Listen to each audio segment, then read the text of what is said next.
Ron, thank you so much for being here. This is fantastic. So tell me a little bit about your business. When did you get into the tire industry? Yes, thank you. Thanks for having me. I've been in the tire industry since I was a kid, really grew up in it. I started after college. I worked for my dad. He worked for a company called GCR, which many people know.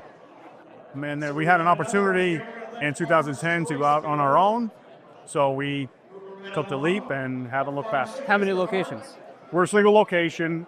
We have 11 bays. We've had steady growth over the years. And we've talked about a second location, but haven't gotten to that point yet. Sure. What's your tire and service mix? Tires are about 80% of our mix, Okay. 20% service. Service is relatively new to us, probably about 10 years. We're always looking to grow in that because obviously profit margins are better in service. But yeah, we're a mix of ag, OTR, truck and bus, and PLC. So we do everything. And what kinds of trends are you kind of seeing around you right now? Around us, everything's been really good. All markets have been steady or up, so I can't complain about that. We're looking to grow our service end, like I said, so we're trying to make adjustments to improve on that. Fantastic. And so when did your relationship with K&M begin? I think it was in 2020 now, so 4 years ago.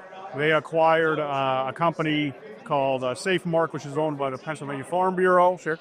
We did all of our farm business through them primarily, and it's just been great since K&M has purchased them and made some moves to help us out, really. What do you think are some of the main benefits that they bring your business? So for us, they relocated a warehouse that's only about 25 minutes away from our location. So twice a day delivery, it's great. Everything that they do aligns with our business as far as the market segments that they're into and the brands that they handle. So it's been really good for us.